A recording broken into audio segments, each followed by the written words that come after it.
안녕하십니까. 동네내과 김상목 원장의 내장으로 삽시다 신바람 강의 78강을 시작하겠습니다. 지난 몇 번의 강의에 걸쳐서 또 앞으로도 좀 더 강의가 좀 연장될 것 같아요. 특히 변화를 위한 동기부여, 이 분야가 상당히 어렵고 또 한번 알게 되면은 우리 사회에서나 개인적으로나 많이 응용할 수 있는 분야고, 더더구나 뭐 천주교에서 성찰, 자기 자아 성찰이 됐든지 불교에서 자아 성찰이 됐든지 득도를 하는 탐구, 자아 탐구 내지 신적인 또는 어떤 불심이나 또는 이제 조물주의 그 가르침을 탐구하는 그런 것에 광범위하게 사용할 수 있는 개념이 내장 개념이라고 말씀드렸습니다. 그래서 다시 이제 중요한 뼈대만 잠깐 이야기를 리뷰를 하면은요, 지난 강의에 지금 여기서 칠판에 있는 것과 마찬가지로 지금 73강부터 그 전에는 이제 유한부 NGO 단체의 후진성에 대해서 그리고 자아 자부심에 대해서 이런 것을 좀 이야기를 했었고, 그 다음에 동기부여에 있어서는 내적 동기, 이것이 아주 중요하다고 지난 강의에 말씀을 드렸고요. 이게 1970년도에 이제 DC 앤드 라이언 젊은 학자들이 이제 주장한 것들이 이제 이렇게 자기 결정성 이론, 그리고 드라이브라는 이제 동기, 욕구, 이것에 뭐 3요소라고 써놨는데 이것에 대해서 잠깐 리뷰를 하게 되면은, 예를 들어서 이런 게 자아 자부심을 깨우치고, 개인적으로죠. 1차는 개인적인 차원에서 자아 자부심을 깨우치고 자아 실현을 하고, 자아가 뭔고, 탐구가 자아 탐구가 뭐고, 그러니까 이제 예를 들어서 불교에서도 예를 들면 불성을 깨달으는데 이게 뭐고, 그러니까 뭐냐, 이게 무엇이냐, 이게 자꾸 따지는 거죠. 생각이나 느낌이나 행동이나 모든 걸 따진다고 자꾸. 근데 스트레스 상태에 있는 사회에서는 따지기를 싫어한다고, 귀찮아가지고. 지금 현 상태를 보면 우리나라도 마찬가지지만 소위 코로나 스트레스 때문에 상당히 많이 지쳐 있어요. 내년 정도 가면은 이게 코로나가 해결이 잘 안 되면은 장기적인 스트레스에 의해서 아마 부신피질 호르몬이 이제 그게 콜티졸이죠. 콜티졸이 많이 방출되면서 몸에 영향을 끼쳐가지고 장기 스트레스에 의한 면역 약화가 일어날 겁니다.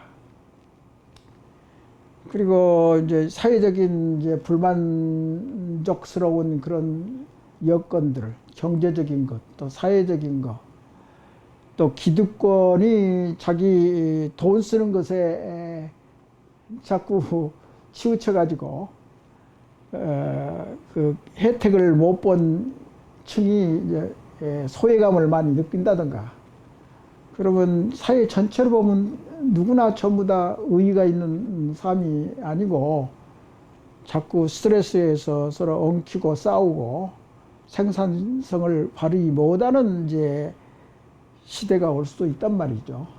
그래서 방역 코로나 사태를 잘 했다고 해서 그게 우리나라에 저력이 있는 것보다도 아주 우연스럽게 그게 잘 맞아떨어져 가지고 재수 좋게 아주 방역에 상당히 좋은 효과를 나타내고 있는 것 같아요. 아직까지는. 근데 무슨 좋은 우리 의식고자가 있기 때문에 소위 애매하게 뭐 성숙한 시민의식이 높아졌다. 그렇게까지는 생각 안 씁니다, 제가. 그렇게 가면 너무나 비약하는 이제 그런 자기 자찬하는 그런 이제 설명이고, 더 심도 있는 것을 공부하려고 하면 결국은 변화를 위한 동기부여. 먼저도 이야기했지만 변해야 산다. 변한 것은 어떻게 변해야 된다. A 지점에서 B 지점으로 어떻게 변화를 해야 된다. 그게 정립이 돼야 합니다. 정립이. 그런 백그라운드 기본적인 지식도 없이 그냥 무대뽀로 그렇게 그렇게 하면 어린애들 싸움밖에 안 됩니다. 이거. 또 어린애가 뭐 칭찬해주면 좋아가지고 오만스럽게 갈 수도 있는 거고 냄비 현상이 일어날 수도 있고, 그렇기 때문에 이럴 때일수록 우리가 자중을 해야 됩니다. 그래서 우리의 의식 수준을 재점검하고 앞으로 A에서 B 지점으로 갈 수 있는 장래에 기대할 만한 목표치를 도달하는데 우리가 지금 어떻게 해야 되는가. 그런 것이 이제 종합적으로 이제 조명이 돼야 됩니다. 그래서 다시 이제 본론으로 들어가서 내적 동기와 내적 동기는 외적 동기하고 다르다 그랬죠. 항상 내가 좋아하는 그림이 있잖아요. 사람 머리가 여기가 있고, 이거 내적, 이거 팔다리가 이렇게 있고, 이 사람은 사람이잖아요. 그러니까 모든 일이 일어난 데가 대뇌 피질에 제일 늦게 발전되고, 우리 인간만 가질 수 있는 인권이 됐든지 뭐 고급스러운 감성이랄지 지능이 됐든지 전부 전전두엽, 뭐 딴 대뇌 피질의 부위도 많이 있지만 제 이마 바로 밑에 있는 전전두엽에서 이런 내적 동기, 내적 보상, 그런 개념이 생기고, 외적 동기를 먼저 강의에서 이야기했잖아요.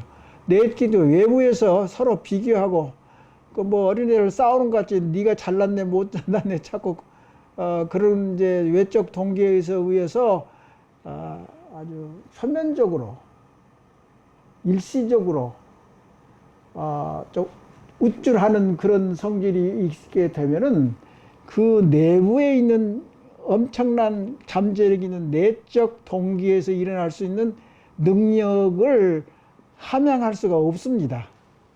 이것이 더 중요하지. 이것은 뭐 아프다, 뭐 기분 좋다, 일본하고 싸우니까 우쭐해가지고 일시적으로 우리가 일본을 이겼다. 그렇게 하면은 절대 여기에 그치고 이 엄청난 내적인 동기나 보장 이런 게 해당되는 것을 발전시킬 수가 없습니다. 항상 외적 동기에서 이걸 상당히 성찰하고 반성하고 해가지고 내적 동기를 끌어올려야지 그게 창조적이 있고, 먼저도 이야기했지만 창조성이 있을 거고 놀이문화가 있고 뭐 그런 이야기를 했었는데, 교육도 마찬가지고 우리나라 정책을 세우는 데도 마찬가지입니다. 그러니까 불매운동을 하면은 우리 개인의 자유스러운 결정에 의해서, 선택에 의해서 불매운동을 하면은 아무 국제적으로 아무 하자가 없고 아주 자연스러운 겁니다. 근데 너무나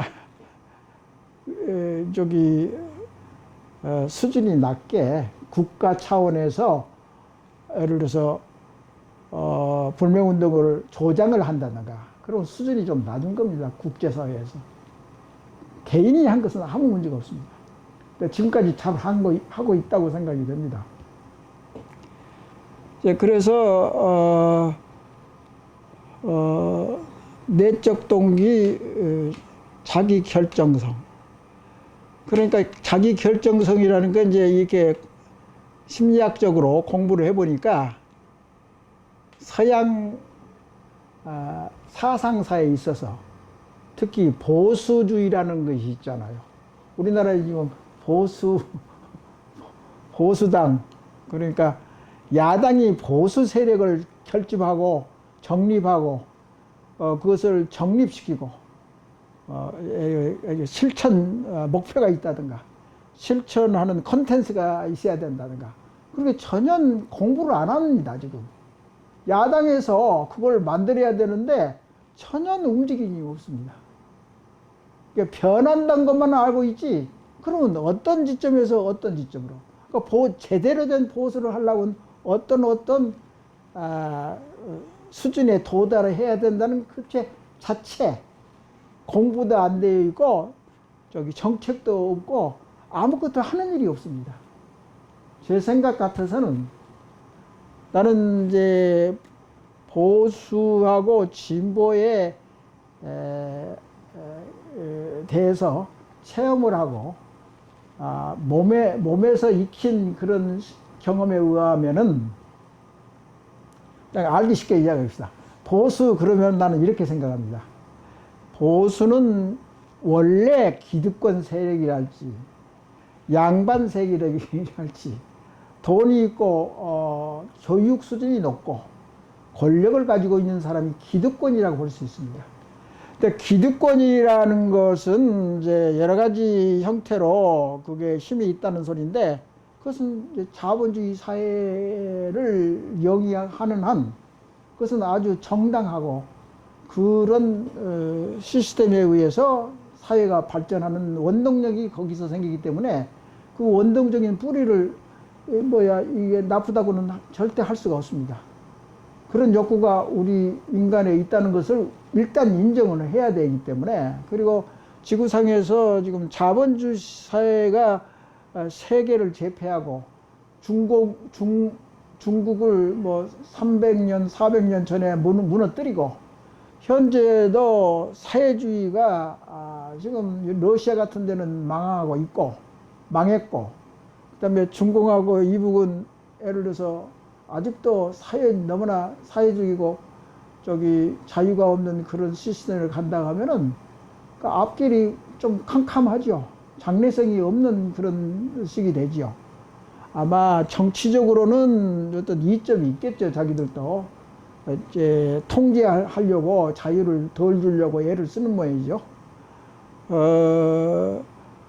그래서 예를 들어 홍콩 같은 것도 자치권이 있어야 더 발전할 계기가 있고 중국한테도 결국은 그런 섬나라 홍콩 같은 그런 시스템이 있으면 더 경제적으로나 사상적으로나 정신문화가 더 발전할 계기가 되고 그게 있으면 더 좋습니다.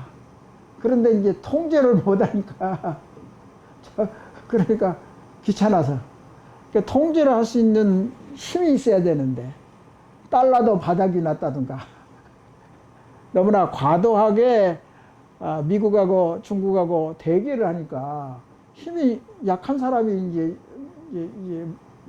패배하게 되어 있잖아요.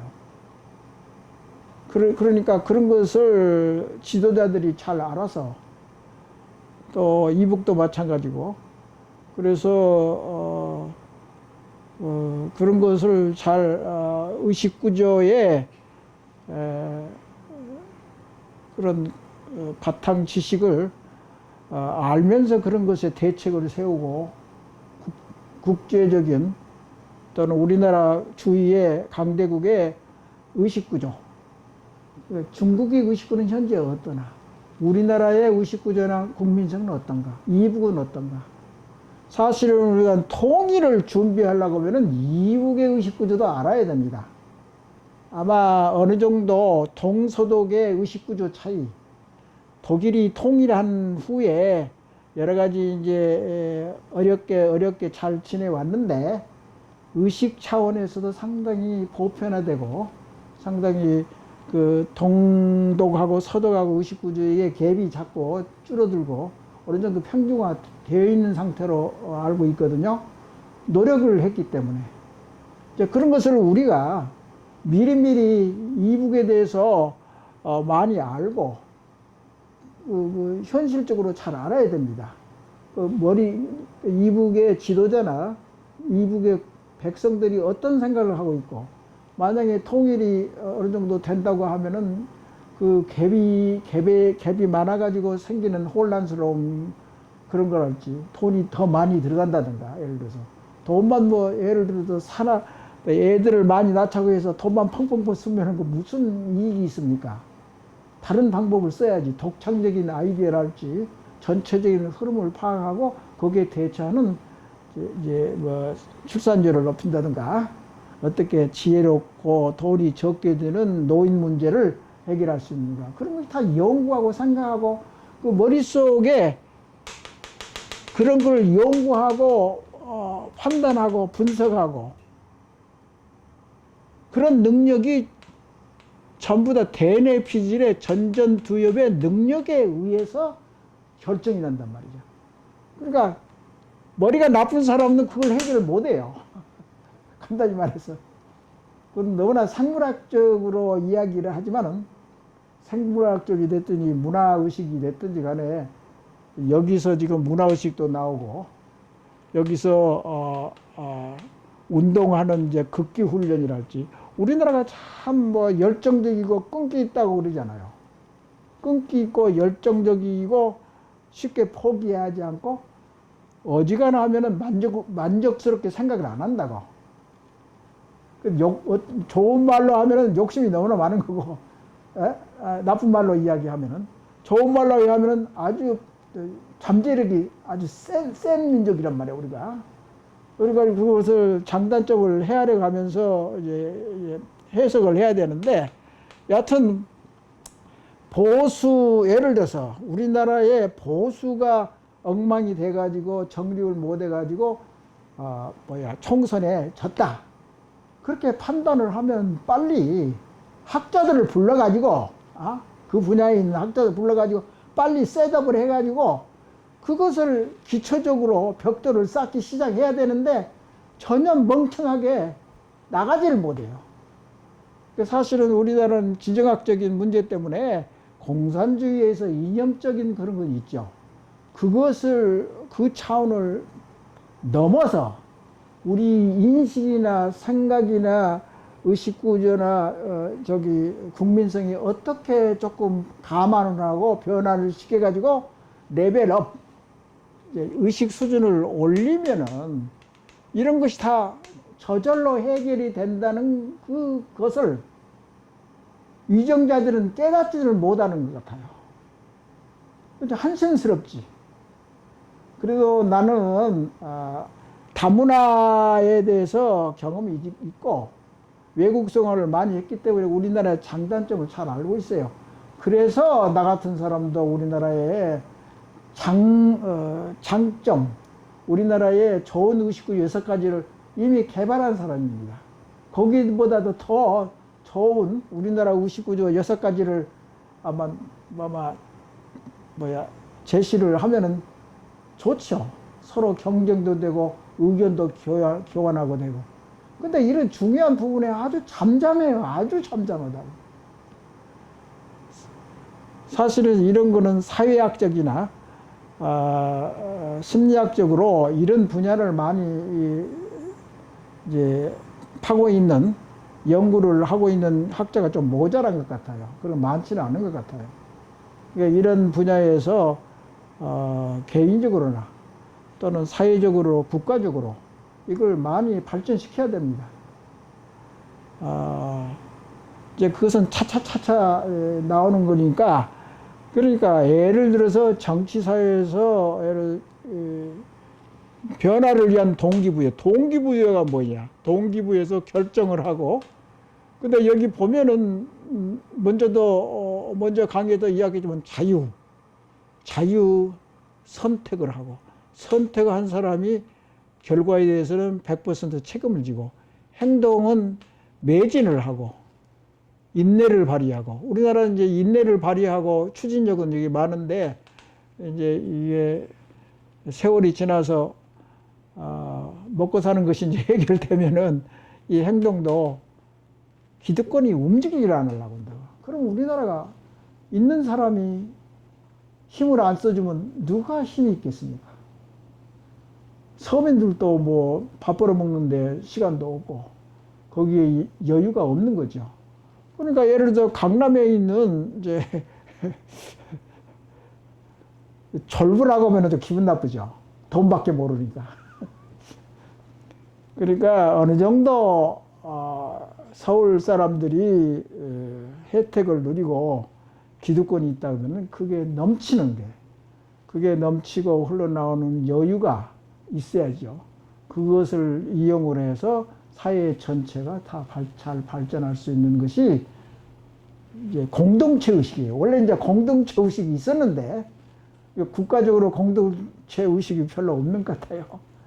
왜 그러냐면 이제 여러 가지 6.25 한국 전쟁이랄지 식민지랄지 또 조선 말기에 여러 가지 혼란상 그런 것 때문에 우리나라의 실력을 발휘를 못했습니다. 그러나 다행히 이제 경제 발전을 하고 차차 의식이 수준이 올라가면서 그다음에 코로나 바이러스에 의해서 이제 어느 정도 노출이 되기 시작하고 우리가 좋고 나쁜 것이 이제 이게 노출이 됐단 말이야. 우리도 어느 정도 느낄 수 있지만은 특히 외국의 선진 의식을 가지고 있는 기자들이랄지 그 국가에서 벌써 평가를 하고 있는 중이라고 지금. 그러니까 코로나 바이러스 방역 대책을 잘 하는 사람은 틀림없이 시민의식이 높을 거다. 성숙되어 있는다. 근데 서구 선진국이 하지도 못한 것을 능력을 발휘해가지고 잘 한다고 하면 그 결과가 좋은 이유는 뭐냐. 나의 생각 같아서는 동양에 특히 한국에 이 공동체 의식이 아직도 살아있다는 것을 나는 그것 때문에 바깥으로 보면 성숙한 시민의식이 발전됐다고 그렇게 서양에서는 그런 이제 각도로 이제 판단을 하는 거지요. 근데 우리는 도덕 개념이 있습니다. 서양에서는 없는 도덕 개념이 우리가 있습니다. 우리가 도덕 사회에서 그런 사회에서 품에 안겨서 살기 때문에 도덕이 뭔지 잘 모르잖아요. 항상 비교 검토를 해야지 우리가 도덕 개념이 높다 낮다를 알 수 있잖아요. 근데 코로나 바이러스 때 이제 노출이 됐단 말이에요. 그러니까 서양 사람들의 이제 선진국의 이제 생각으로는 이 나라가 좀 괜찮네. 예를 들어서 방역을 잘하네. 시민의식이 있네. 그리고 질서를 잘 지키네. 이제 그런 것이 노출이 된다. 그러니까 우리도 알고 그 전에 아마 서양 사람들은 그것이 새로운 그 안목이기 때문에 잘 노출이 된단 말이야. 그 중에 가령 예를 들어서 간단한 예를 듭시다. 서양 선진국은 마스크를 싫어한단 말이야. 자유를 이렇게 말하고 숨쉬고 하는 건 자유를 이거 막지 않아요. 근데 이 서양 선진국에서는 역사적으로 자유를 그렇게 좋아한다고 이게 역사적으로. 영국에서부터 왕권하고 서로 권력을 차지하고 자유스럽기 위해서 싸웠고, 그 후에 또 뭐 평민하고 이제 귀족하고 싸우고, 그래서 이제 중산층이 많이 상공업, 농업군이 많이 발전돼 가지고 이제 자기가 깨우쳐 가지고 이제 책임도 느끼며 이제 자본주의 르네상스부터 이제 이게 완전히 꽃을 피운 거죠. 그래서 이제 서양이 이렇게 월등하게 이제 동양에 비해서 월등하게 발전된 거죠. 그런다고 하면은 너무나 이념적인 우리나라의 자연 발생적으로 생긴 그런 보수주의는 사실 별로 없습니다. 공산주의, 반공교육 뭐 그것밖에 없습니다. 보수라는 게.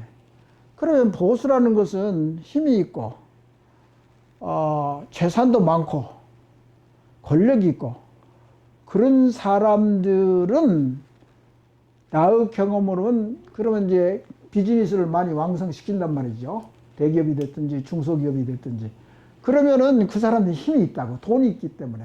여유도 있기 때문에. 그 사람들은 어떤 것을 가지고 프라이드, 자부심을 갖느냐 하면은 남은 돈을 사회에 환원하고 또 도와주고 국가의 정책에 잘 합의를 하고 자기 이익만 따지는 것이 아니라 기득권 세력만 자꾸 가지고 있으려는 게 아니라 여유가 있기 때문에 그 주위에 있는 여유가 없는 사람을 도와주고 격려하고 기회를 주고 그런 의식의 차이가 선진의식 수준에 있고 낮은 수준이라고 그렇게 평가를 하는 겁니다. 그래서 그런 이제 사회에 그런 여유가 생기는 그게 바로 여기서 말하는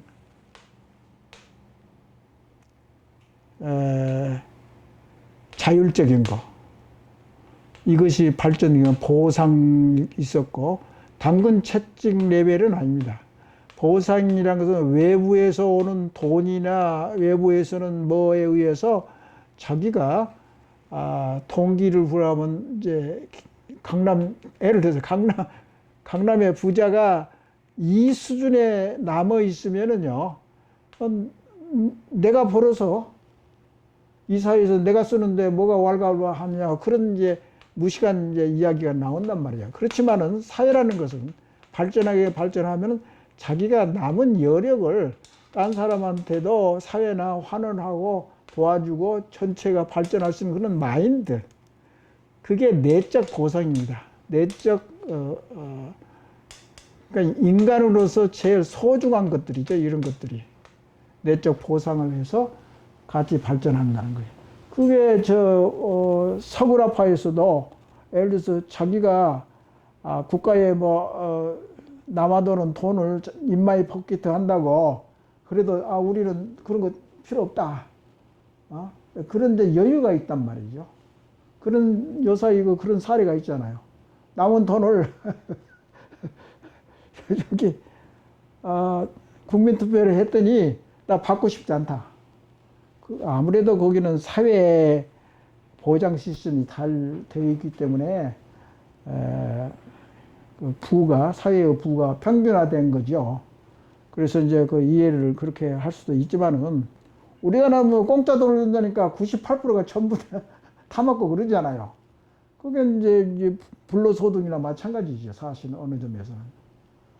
그런 이제 현상들을 잘 이해를 해야 됩니다. 그래서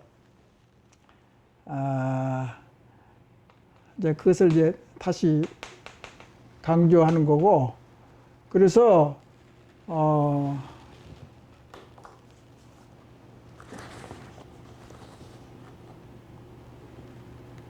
그러니까 이제 우리나라에 자꾸 싸우니까 이제 보수를 재정립을 해야 된다. 뇌짱 개념에 의해서 그보다 더 좋은 아이디어냐 개념에 의해서 보수화를 시켜서 좋습니다. 그렇지만 제발 공산주의, 비공산주의 그 간단한 잣대만으로 보수를 어떻게 정립을 하겠습니까? 절대 할 수 없습니다. 인간의 그 속성이기 때문에, 뇌의 속성이 그렇습니다. 그래서 부관하고 남한하고 의식구조를 갭을 줄이려고 하면은 이런 뇌짱 개념도 감안을 해서 발전시켜야 되는 겁니다. 그래서 주된 이야기는 이제 옛날에나 지난번인가 그 지난번에 드라이브 개념에 대해서 제가 말씀드렸는데 이것은 이제 동기 제2의 수준이고요. 드라이브는 내적 보상, 이거 동기 3.0인데, 이걸 주장한 게 뉴욕주에 있는 로체스터 대학의 DC 젊은 교수가 그건 이제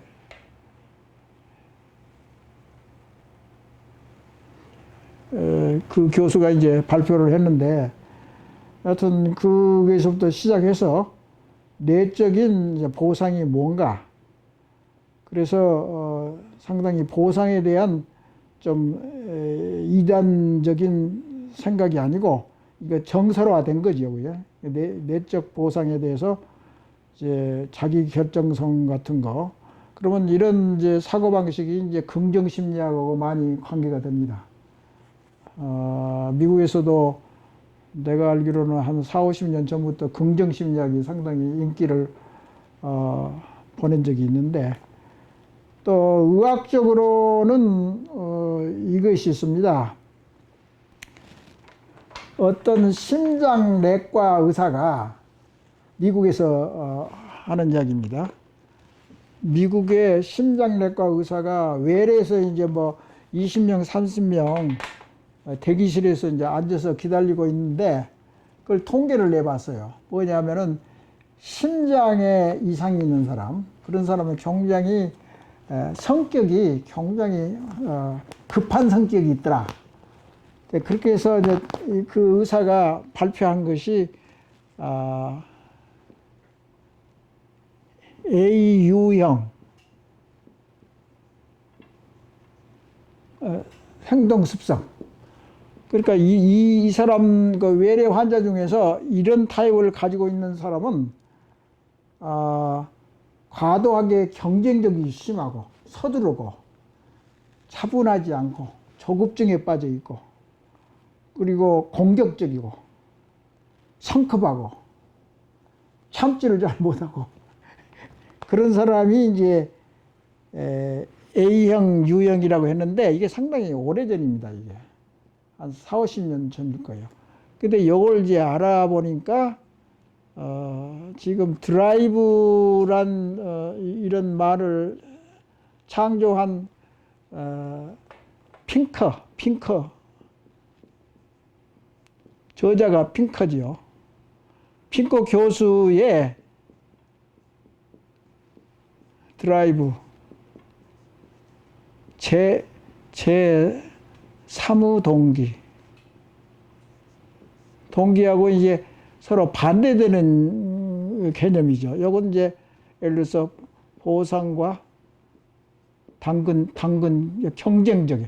경쟁을 좋아하는 그런 부류의 사람들이 있잖아요. 직원이 됐든지 사회 지도자 인사가 됐든지 학생이 됐든지, 이런 친구들은 빨리 이제 그때뿐이지 사실 효과가 안 되고, 어떤 기준 쪽에 수준에 올라가면 이게 점점 효율성이 떨어져 가지고 이 경쟁에 이길 수도 없고 다운된다고, 경쟁력이. 그런데 핑커 교수가 말하는 제3의 동기에 이런 걸로 해서 스스로 재미있어서 하는 경향이 많기 때문에 생산성이 올라간다, 이건데, 스트레스가 없는 상태에서도 이제 효과는 더 높고 경쟁력도 높아지고, 그런 개념들이 의료계에서도 동시에 그렇게 서로 호환성이 있는 그런 개념을 나타내고 있죠. 그래서 이 핑커 교수는 뭐라고 이야기했냐면,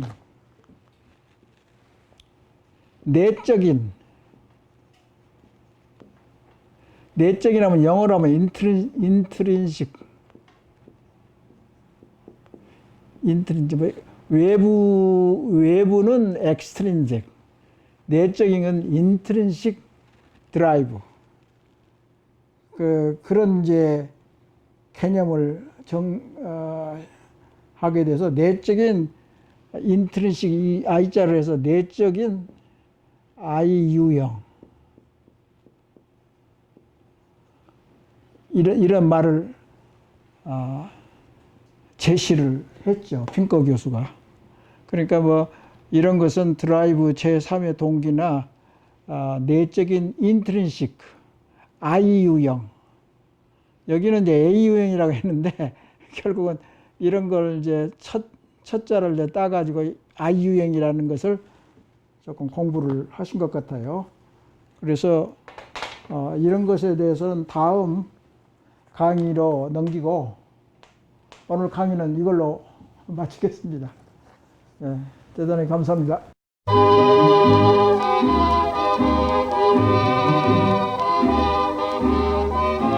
안녕하십니까. 동네 내과 김상목입니다. 저 강의 제목은 내장으로 삽시다. 신바람 강의 계속하고 있는데요. 이번에는 제 10강 융합사고에 대해서 말씀드릴 겁니다.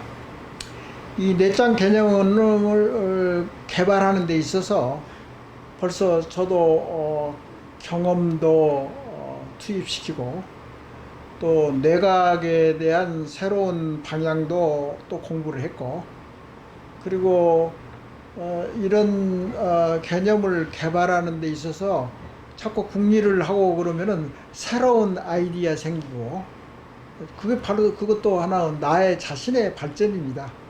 서로 공부를 하고 연구하고 탐험하고 서로 경험을 나누고 그런 것이 사회 발전, 정신적인 자산을 높이고 더 좋은 나라를 만들기 위한 아이디어나 대안이 나오지 않겠습니까? 그래서 사실 그런 면에서 이런 강의를 계속하는 동안 저도 배우고 있습니다. 근데 여기에서 융합사고라는 그 자체를 설명하는데 독자들도 다 아시겠지만 융합이라는 것은 참 좋은 학문으로서 여러 가지 학문이 서로 오버래프되고 중첩되고 서로 좋은 것은 서로 결합해서 좋은 하나의 개념이나 컨셉트를 그리고 개발하고 그런 것이기 때문에 다양성이 있다던가 또는 여러 가지의 사고의 틀을 융합을 시키면서 새로운 이제 정신문화의 이제 이게 진화론이라고 할까? 자꾸 이제 발전하는 겁니다. 앞으로.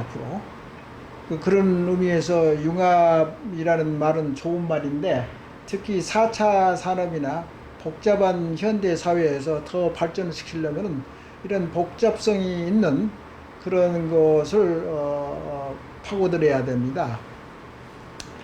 그래서 이제 한 가지 예를 들면은 이 지구상에는 두 가지 문명권이 있다고 생각합니다. 특히 동남아에서는 서양 의식, 서양의 제일 강한 자아 자부심, 예를 들면 그게 이제 강한 건데, 동양 문화에서는 예를 들어서 도덕이란 말이 있지 않습니까? 순수한 노자, 공자, 뭐 그런 이제 성리학, 도덕적인 가치관이랄지 그런 것을 발전시켰는데, 우리도 옛날에 도덕 개념은 이제 원시적인 유교가 있고 그 다음 단계는 성리학이라고, 성리학은 제2의 유교라고 생각할 수 있습니다. 그런데 우리가 결국은 중국보다 더 유리한 것은 제3의 유교를 발전시켜서 종주국이 될 수 있습니다. 그런 마인드가 아주 중요합니다. 예를 들어서 성균관 대학교가 있다고 하면은 성균관 대학교에서 21세기에 맞는 성균관을 만들고 거기에 콘텐츠를 발전시켜 가지고 왜 우리가 6.25 종주국이 못 될 리가 없습니다. 투자를 많이 하고 공부를 많이 하면 우리가 유교의 종주국이 될 수 있습니다. 그래서 도덕이라는 개념은 근래 다시 그 가치를 인정받아서 우리가 필요한 집단 자아의식에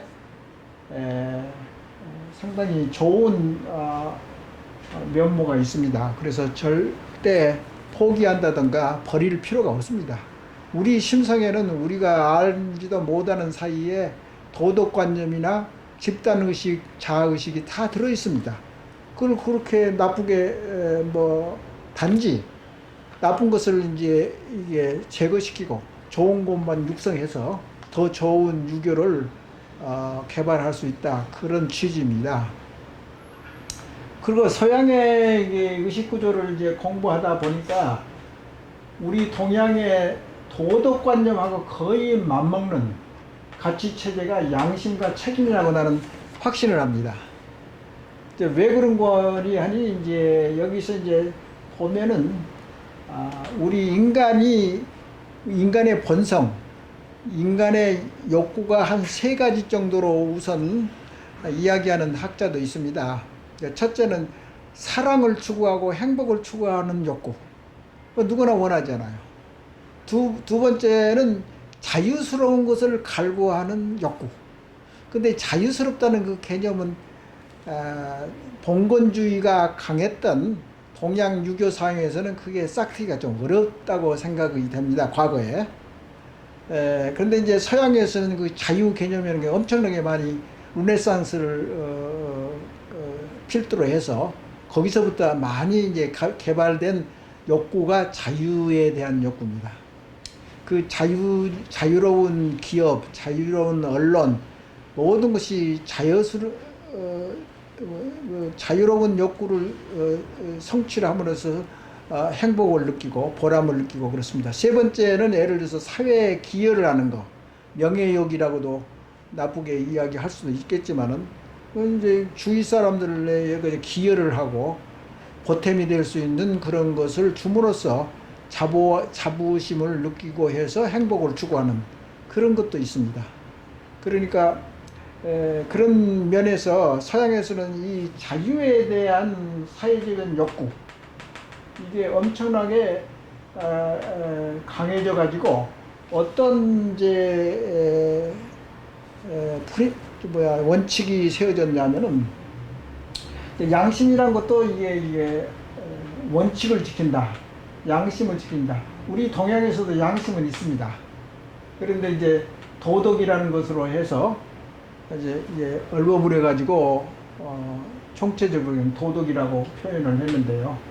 근데 이제 결국은 자유, 내가 무엇을 선택하고 무엇을 이제 하고자 하는 욕구를 자연스럽게 자기 스스로 딴 사람에 의존하지 않고 딴 사람의 과보호나 특히 어린이에서 과보호나 딴 사람의 간섭 없이 자유자재로 자유의지대로 자기가 결정하고 그걸 추구하려고 하는 욕망을 가지고 있기 때문에 이것은 쉽게 버릴 수가 없는 인간의 가치관이라고 생각합니다. 나도 서양에서 좀 살아봤지만 이 자유 개념이 굉장히 강하더라고. 우리가 생각 이상으로 강하다고. 그런데 이제 이 자유라는 개념이 옛날에 이제 르네상스 전후로 해서 그때부터서 이제 왕권하고 거기도 결국은 같은 봉건주의였죠. 과거에는. 르네상스 이후에는 개인적인 이게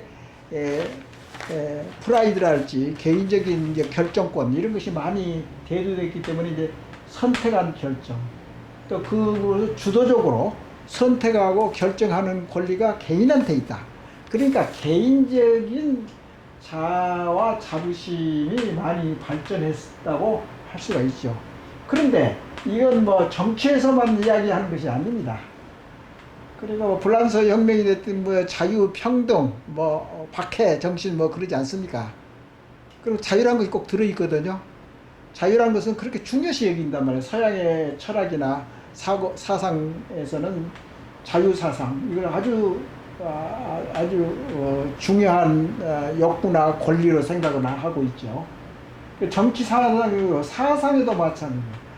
뭐 예를 들어서 뭐 실전 철학이 됐든지 뭐가 됐든지 자기가 결정해서 자기가 자유스럽게 결정해서 행동하고 거기에 대해서 그 결과에 대해서 반성을 하고 평가를 하고 그래서 거기에 관련된 책임을 완수하고 안 하고 그게 하나의 그 쾌를 잇는 그런 사상이 흐르고 있습니다. 그게 제가 배운 이제 요번에 그 공부를 하면서 배우는 터득한 그런 진리인데요. 아주 재밌더라고요. 그런데 정치하고 사상만 그런 게 아닙니다. 자의식, 자부심을 해도 결국은 나중에 또 강론으로 가서 이야기했지만은 자부심은 결국은 개인 혼자 자유스럽게 결정하고 한번 결정한 것을 책임의식을 가지고 목표의식을 가지고 끝까지 책임지는 그게 자부심입니다. 그게 이제 소위 요새 뇌과학에서 말하는 운동을 많이 열심히 한다든가 뭐 등산을 하는데 좋고 뭐 스트레스를 해소하기 위해서 등산하고 운동도 좋고 그렇게 하고 과보호가 아니라 학생들한테 초등학교 학생들한테 자꾸 과보호하고 그러면은 이게 애들이 야무진 애가 못 됩니다. 항상 사회에 나와서도 포기를 잘하고 나태하고 진취적이었고 도전 정신이 없게 됩니다. 그렇기 때문에 그 분야에서도 이런 같은 쾌를 가지고 있는 거죠. 그 다음에 창의력도 마찬가지고요. 창의력이 생기려면 결국은 자유스러운 선택이랄지 그런 데서 나타나는 것이고 내부 동기부여 그러니까 내부 동기부여는 외부에서 자꾸 어머니나 아버지께서 애들을 잘 가르친다고 아무리 뭐 푸시를 한다고 해도 애들이 스스로 공부하지 않으면 절대 머릿속에 들어가질 않습니다. 이게 심어지질 않아요. 그게 뇌과학의 성질입니다. 그리고 인성교육도 마찬가지고요. 그 다음에 의지력도 마찬가지인데 의지력은 이제 의지력을 높이려고 하면은 이제 자기 스스로 하는 경험을 자꾸 싸게 해가지고 그런 트레이닝 훈련을 해야지 그게 많이 발전하는 것입니다. 그래서 제가 말씀하는 것은 이제 요체는 그 스스로 하는 이제 내부 동기부여 자기가 하고 싶은 것을 환경을 만들어주고 그러니까 예를 들어서 캘리포니아에 있는 초등학교에서는 절대 암기 교육이나 억지로 시키지 않습니다. 애들이 초등학교에서부터서 애들이 자기가 좋아하는 거 잘할 수 있는 거 흥미를 느끼는 그것을 따라서 하면 됩니다. 절대 그것을 억지로 밖에서 이렇게 조장을 하고 뭐 꼬시고 그래서 아무 소용 없습니다. 애들은 자기가 하고 싶고 놀고 싶고 그런 거 흥미거리를 찾아서 할 수 있고 단지 강인한 몸을 만들어야 됩니다. 애들은. 그러니까 뭐 스포츠도 시키고 운동도 많이 시키고 체험도 많이 하고 여행도 많이 다니고 그래서 자꾸 넓어지는 겁니다. 그것을 교육의 에센스인데 그것이 이제 나중에 15세 이후에서는 얼마든지 이제 그것을 이용해서 그런 강한 자부심을 젊었을 때 어렸을 때부터 이제 쌓음으로써 그렇게 이제 요새도 이제 뇌과학에서 유명한 것들이 지금 우리 의사들은 다 알고 있습니다. 예를 들어서 뇌과학에서 신경 전달 물질 그러니까 의지력이 강하고 자기가 좋아하는 학문을 하게 되면 도파민이 많이 올라간다 그러잖아요. 도파민 이것도 이제 신경 전달 물질 그러니까 이런 활동을 하면은 이제 뇌에서 도파민이라는 이제 전달 물질이 많이 생긴다. 맞습니다. 그게 뇌과학입니다. 그리고 그것이 의학입니다. 의학은 이제 도파민이 됐든지 기분이 좋을 때는 예를 들어서 엔돌핀이 많이 나온다든가, 예? 그리고 화가 나면은 무슨 스트레스 호르몬으로 해가지고 아드레날린이나 노아드레날린이 생긴다든가, 그리고 안정을 추구하고 세로토닌이라는 것이 많이 나오고, 안정된 경우는 이제 세로토닌이 많이 나오고 그렇죠.